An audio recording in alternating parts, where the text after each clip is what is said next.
أعوذ بالله من الشيطان الرجيم. بسم الله الرحمن الرحيم.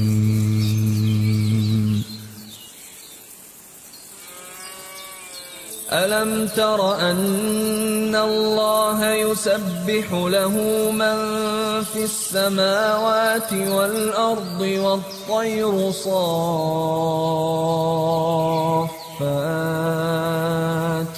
كل قد علم صلاته وتسبيحه والله عليم بما يفعلون. Tidakkah engkau tahu bahwa kepada Allah lah bertasbih apa yang di langit dan di bumi, dan juga burung yang mengembangkan sayapnya. Masing-masing sungguh telah mengetahui cara berdoa dan bertasbih. Allah Maha mengetahui apa yang mereka kerjakan. Surah An-Nur ayat 41.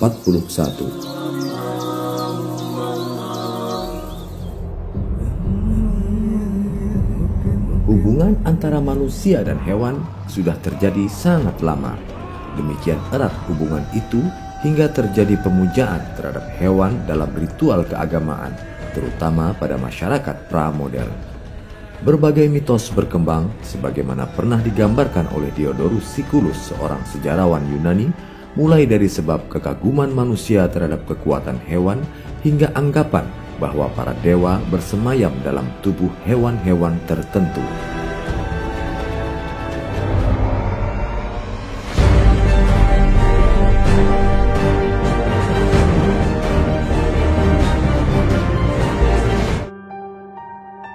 Dalam ajaran Islam, hewan banyak digunakan sebagai ilustrasi dalam mukjizat-mukjizat sebagaimana pada banyak kisah dalam Al-Quran.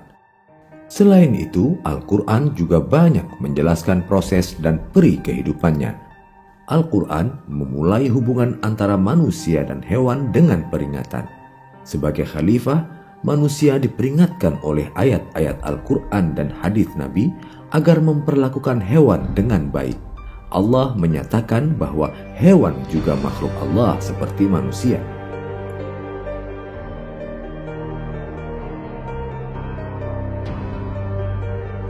Bahkan Allah meminta manusia untuk belajar dari peri kehidupan hewan. Belajar mengenai pola organisasi yang mengatur kehidupan hewan, cara mereka berkomunikasi, sistem yang menyebabkan hewan menghasilkan air susu atau madu, dan seterusnya. Begitu sadar bahwa hewan juga makhluk Allah, maka sudah sewajarnya manusia harus berbagi sumber daya dengan hewan. Al-Quran memberi kekuatan untuk memperlakukan hewan dengan baik, untuk tidak menyakiti dan merendahkannya. Hewan bersama dengan semua ciptaan Allah yang lain dipercaya bertasbih dan menyembah Allah dengan cara mereka masing-masing. Sebagaimana firman Allah dalam surah An-Nur ayat 41 yang telah kita sampaikan di awal. Kesetaraan di antara makhluk, terutama antara manusia dan hewan, sangat ditekankan oleh Allah. Meskipun tegas pula Allah memposisikan manusia sebagai makhluk yang lebih mulia dengan akalnya. Namun di akhirat nanti semua toh akan terkumpul di hadapan Allah, sebagaimana jelas tertera dalam firman pada surah Al-An'am ayat 38. وَمَا مِن دَابَّةٍ فِي الْأَرْضِ وَلَا طَائِرٍ يَطِيرُ بِجَنَاحَيْهِ إِلَّا أُمَمٌ أَمْثَالُكُمْ مَا فَرَّطْنَا فِي الْكِتَابِ مِنْ شَيْءٍ ثُمَّ إِلَى رَبِّهِمْ يُحْشَرُونَ. Dan tidak ada seekor binatang pun yang ada di bumi dan burung-burung yang terbang dengan kedua sayapnya, melainkan semuanya merupakan umat-umat juga seperti kamu. Tidak ada sesuatu pun yang kami luputkan di dalam kitab. Kemudian kepada Tuhan mereka dikumpulkan. Surah Al-An'am ayat 38.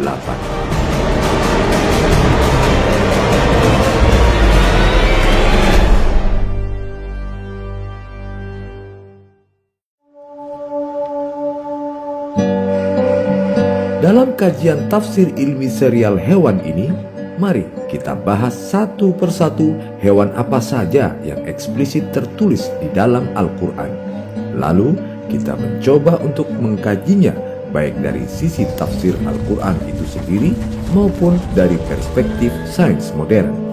Dalam episode kali ini, kita akan membahas tentang hewan lebah si pembuat madu yang luar biasa itu.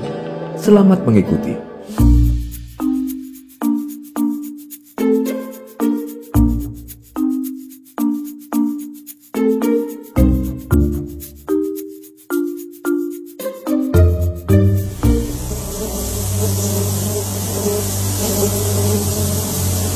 أعوذ بالله من الشيطان الرجيم. وأوحى ربك إلى النحل أن اتخذي من الجبال بيوتا ومن الشجر ومما يعرشون. Dan Tuhanmu mengilhamkan kepada lebah, buatlah sarang di gunung-gunung, di pohon-pohon kayu, dan di tempat-tempat yang dibikin manusia. ثم كلي من كل الثمرات فاسلكي سبل ربك ذللا. Kemudian makanlah dari segala macam buah-buahan, lalu tempuhlah jalan Tuhanmu yang telah dimudahkan bagimu. يخرج من بطونها شراب مختلف ألوانه فيه شفاء للناس. Dari perut lebah itu keluar minuman madu yang bermacam-macam warnanya.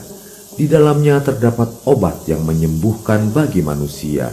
إن في ذلك لآية لقوم يتفكرون. Sungguh pada yang demikian itu benar-benar terdapat tanda kebesaran Allah bagi orang-orang yang berfikir. Surah An-Nahl ayat 68-69.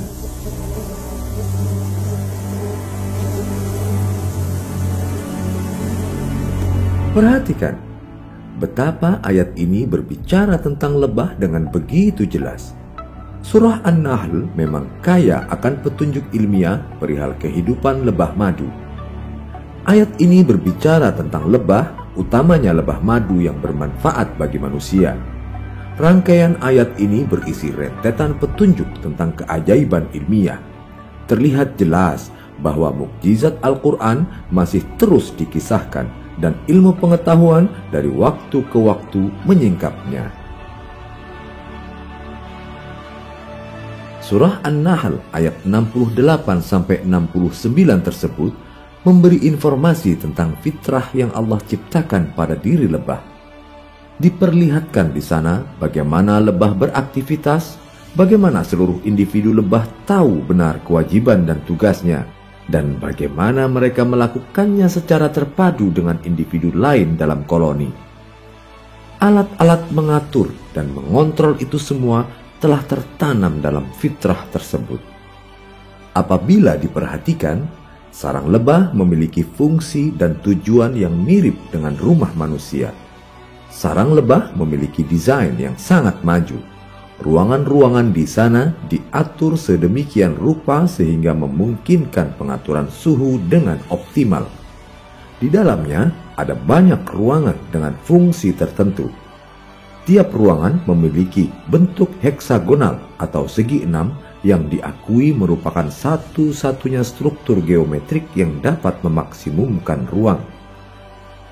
Sarang lebah juga dibuat dari bahan-bahan pilihan, dikerjakan dengan kerjasama yang baik, serta menghasilkan sesuatu yang berguna seperti madu, lilin, dan sebagainya.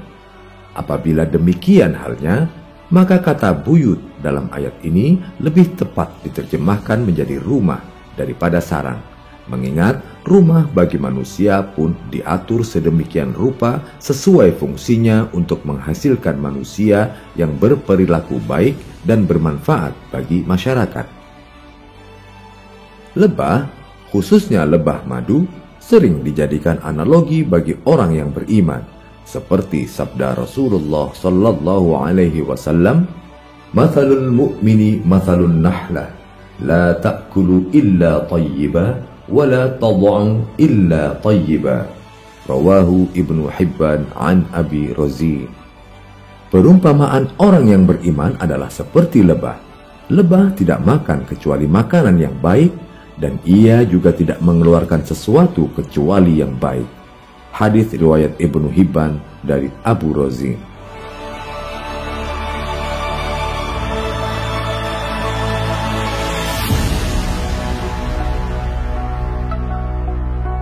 Lebah muncul di dunia pada sekitar 100 juta tahun yang lalu. Kelompok ini muncul bersamaan dengan munculnya tumbuhan berbunga sempurna. Pada sistem yang diciptakan Allah, bunga dan lebah saling tergantung satu sama lain. Aroma dan warna bunga yang beraneka ragam diciptakan lebih untuk menarik perhatian lebah agar terjadi proses penyerbukan pada tumbuhan tersebut. Namun demikian, manusia memperoleh keuntungan sekunder berupa keuntungan ekonomi, nikmat keindahan, dan kepuasan batin dari hubungan antara kedua makhluk Tuhan ini. Lebah termasuk bangsa Hymenoptera yang masih berkerabat dekat dengan kelompok semut, tawon, dan gonteng. Jumlah jenis dalam kelompok lebah tidak kurang dari 20.000 jenis. Itu pun baru sebatas yang telah dipelajari dan diberi nama oleh manusia. Masih banyak lagi yang belum dieksplorasi dengan baik.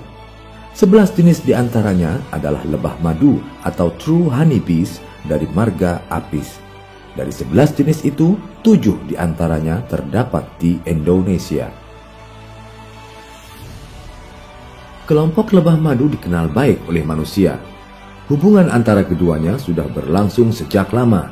Dalam gambar prasejarah di dinding gua yang diperkirakan dibuat pada 8.000 hingga 15.000 tahun yang lalu, digambarkan bagaimana cara manusia memanen sarang lebah.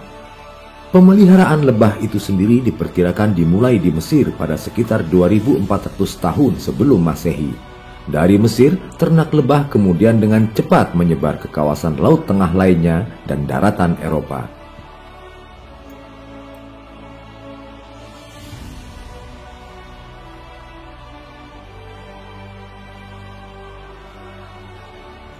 Lebah termasuk serangga sosial. Mereka hidup berkelompok dengan anggota hingga 30.000 individu dalam tiap sarang. Dalam sarang lebah madu terdapat beberapa kasta, yaitu ratu yang berkelamin betina, lebah pekerja, dan lebah jantan. Satu sarang hanya boleh dihuni oleh satu ratu. Ia dipelihara, diberi makan, dan dilindungi oleh lebah pekerja agar tugas khususnya yaitu memproduksi telur dapat dilaksanakan dengan baik. Dalam sebuah sarang terdapat 40.000 hingga 80.000 ekor lebah pekerja yang kesemuanya berkelamin betina. Tugas lebah pekerja didistribusikan untuk berbagai bidang secara sangat rinci dan sempurna. Bagaimana masing-masing individu mengetahui tugas dan fungsinya dalam kelompok secara tepat, hanya Allah yang tahu. Lebah pekerja berganti-ganti pekerjaan sejalan dengan umurnya. Setengah dari masa hidup dewasanya, yaitu 3 pekan pertama, dihabiskan untuk bekerja sepenuhnya sebagai pelayan rumah.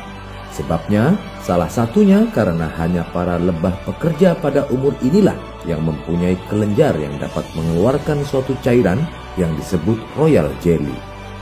Royal jelly adalah cairan khusus yang menjadi makanan larva dan anak lebah. Di samping makanan itu, pada umur ini pula lebah pekerja memiliki kelenjar penghasil lilin, bahan dasar pembuat sarang. Lebah madu membuat sarang dari bahan lilin yang diproduksinya sendiri. Sarang terdiri dari ratusan ruangan kecil berbentuk heksagonal persegi 6 dengan ukuran yang sama. Mahakarya konstruksi yang amat mengagumkan ini adalah hasil kerja komunal ribuan lebah pekerja. Ruangan-ruangan itu digunakan sebagai tempat menyimpan makanan dan tempat tinggal larva dan anakan lebah pada saat pertumbuhannya. Mengapa mereka memilih bentuk heksagonal untuk sel di sarangnya? Belum ada yang dapat menjelaskan. Namun demikian, dari perspektif matematika, bentuk heksagonal adalah bentuk geometrik yang memungkinkan pemanfaatan ruang secara efisien. Apabila lebah memilih bentuk lain, maka akan ada ruang-ruang kosong yang mubazir karena tidak termanfaatkan. Berkat pemanfaatan ruang yang maksimal, jumlah madu yang tersimpan dalam satuan luas tertentu juga menjadi optimum. Selain soal efisiensi, pemilihan bentuk heksagonal juga dapat meminimalisasi jumlah material pembuat ruang dalam sarang. Perhitungan matematis menunjukkan bahwa jumlah lilin yang diperlukan untuk membuat ruang berbentuk heksagonal lebih sedikit daripada yang diperlukan untuk membuat ruang berbentuk bangun lain. Pengamatan dan penelitian menunjukkan bahwa lebah adalah satu-satunya makhluk yang dapat membuat madu. Beberapa percobaan untuk membuat madu sintetis selalu menemui jalan buntu. Tahap pertama dari perjalanan panjang proses pembuatan madu berawal saat lebah pekerja memperoleh nektar dari bunga dan menelannya ke dalam perut dengan menambahkan satu enzim tertentu. Proses berikutnya berlangsung saat lebah kembali ke sarang. Lebah pengumpul akan memuntahkan campuran nektar dan enzim tersebut kepada lebah penerima. Lebah penerima lantas mengunyahnya dan berkali-kali membuka mulutnya agar campuran nektar tersebut terkena udara. Kegiatan ini dapat dilakukannya selama 20 menit. Setelah itu, bahan dimuntahkan ke lubang sarang dan dibiarkan hingga mengental menjadi madu. Lebah madu diperkirakan harus mengumpulkan nektar dari 2 juta bunga untuk menghasilkan hanya 1 pon atau sekitar 5 ons madu. Untuk menghasilkan jumlah madu yang sama, sekumpulan lebah pekerja harus menempuh perjalanan dengan jarak total 55.000 mil. Demikian pula dengan polen yang merupakan makanan lain lebah. Sepanjang hidupnya, seekor lebah pekerja rata-rata hanya menghasilkan 1,5 sendok teh madu. Maka sudah selayaknya lah manusia lebih bisa menghargai jerih payah makhluk Allah yang kecil ini. Pada ayat selanjutnya, ayat 69 surah An-Nahl, Allah memberikan isyarat ilmiah lainnya. Di sana disebutkan, lalu tempuhlah jalan Tuhanmu yang telah dimudahkan bagimu. Penggalan ini memberikan informasi bahwa Tuhan mengilhamkan kepada lebah cara yang mudah dan efisien untuk menemukan dan memanfaatkan nektar dari ladang bunga yang baik. Bentuk ilhamnya adalah berkomunikasi dengan sesama lebah melalui gerakan-gerakan yang dapat dimengerti. Topik utamanya adalah informasi tentang letak dan potensi ladang bunga yang disurvei.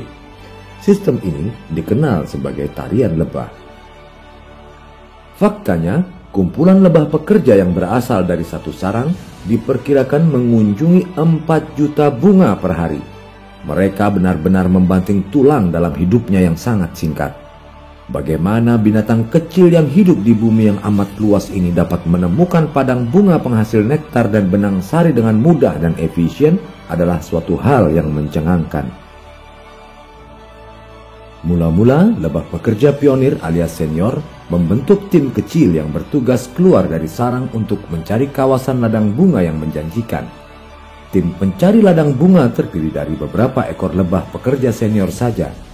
Mereka terbang sejauh kira-kira 5 mil dari sarang untuk mencari ladang bunga. Kendati begitu, pada umumnya mereka sudah menemukan ladang bunga yang baik hanya dalam radius 1 mil dari sarang. Ladang bunga yang ditemukan ini mungkin hanya dapat menghasilkan nektar untuk 2 atau 3 hari saja. Selanjutnya mereka harus mencari ladang baru. Setelah menemukan ladang bunga yang mereka rasa baik, tim kecil ini akan membawa pulang sejumlah nektar sebagai contoh. Di sarang, ia akan mempromosikan temuannya. Nektar itu lantas diberikan kepada lebah pekerja yang bertugas menerima nektar dan polen untuk kemudian diuji kualitasnya. Apabila nektar diterima tidak dengan antusias, maka itu berarti kualitasnya rendah. Ini memaksa lebah pencari untuk mencari ladang lainnya. Sebaliknya, apabila nektar diterima dengan antusias, maka itu berarti mutunya sangat bagus. Dalam kondisi seperti ini, lebah pencari ladang bunga melanjutkan tugasnya dengan memberikan informasi pendukung lain melalui tariannya. Inilah proses pertama dalam pengambilan keputusan. Bila temuannya dianggap prospektif, maka ia akan mempromosikannya dan mendorong semua lebah pekerja pergi ke ladang bunga temuannya. ia akan mulai melakukan tarian yang sangat kompleks namun mudah dimengerti bagi mereka. Tarian lebah dilakukan di dinding sisiran atau kom sarang. Ketika menari, mereka menggoyangkan perut sambil berputar-putar dan mengepak-kepakkan sayap.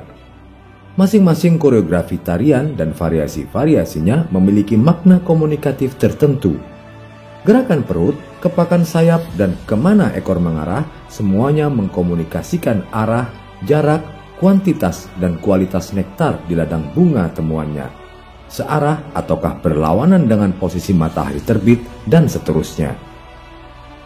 Makna koreografi tarian lebah yang berpatokan posisi matahari sebagai petunjuk posisi dan jarak sumber pakan pertama kali dikemukakan oleh ahli serangga bernama Carl von Frisch.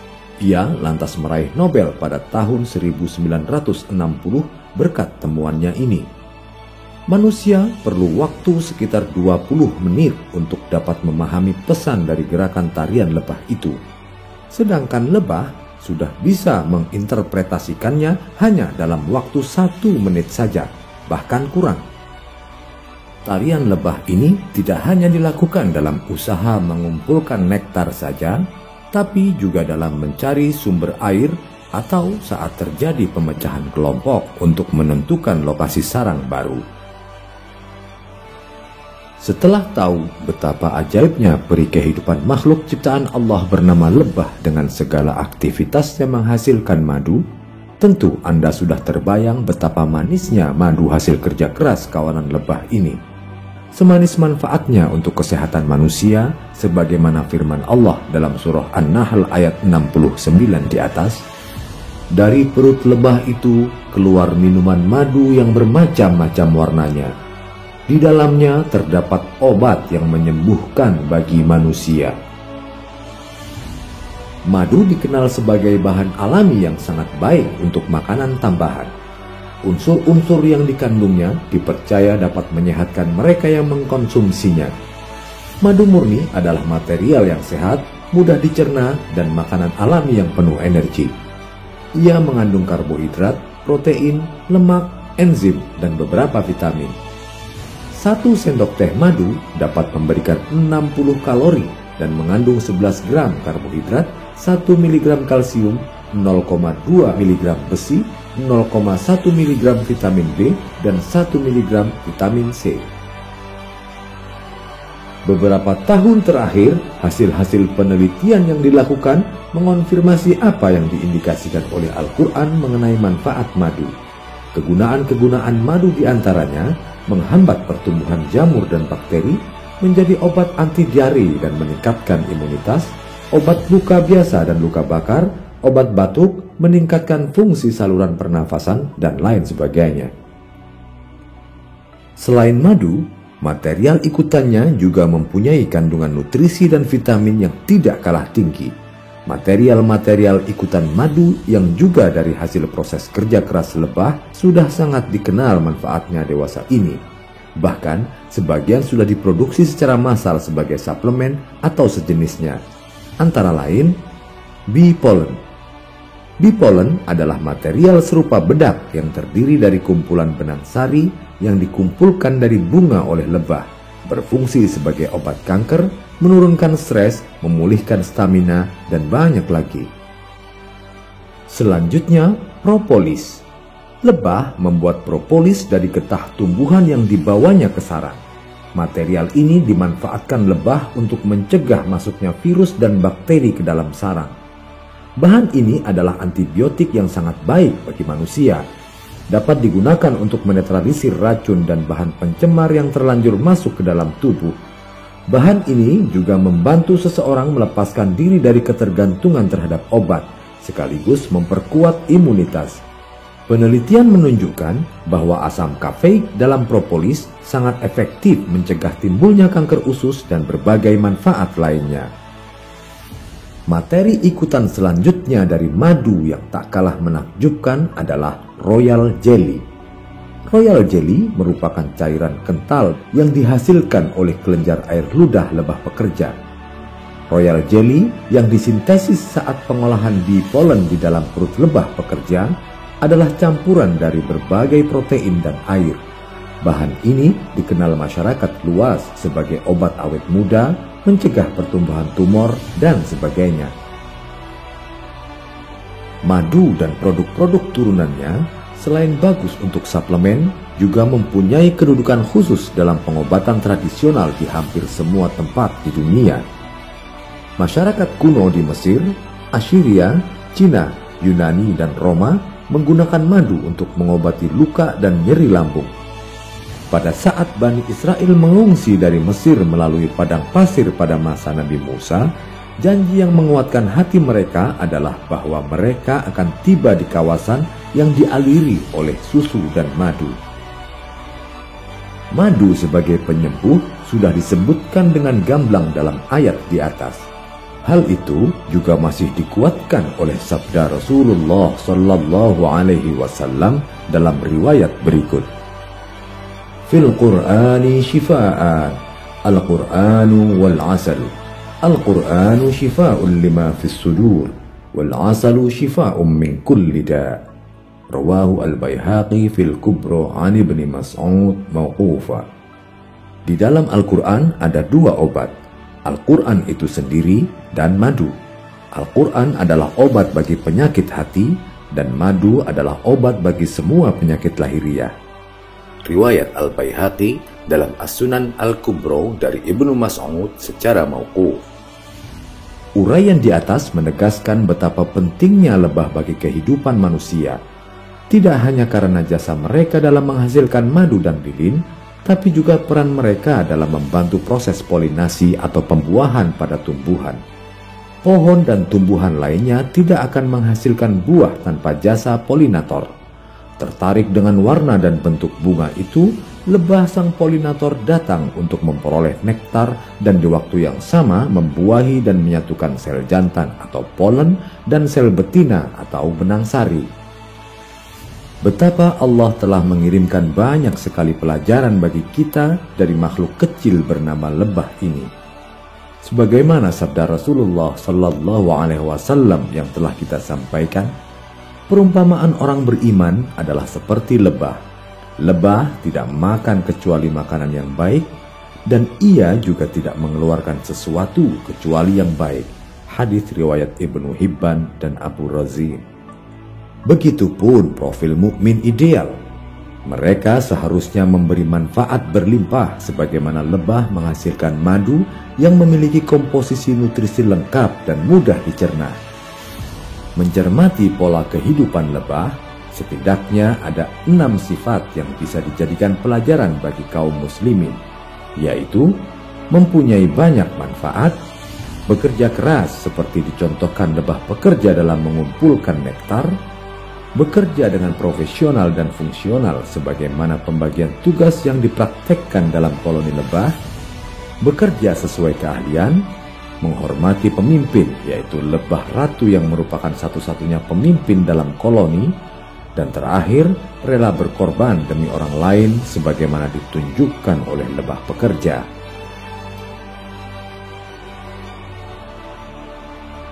Demikianlah kajian singkat tentang lebah pada serial hewan dalam perspektif Al-Quran dan sains. Semoga membawa manfaat bagi kita semua.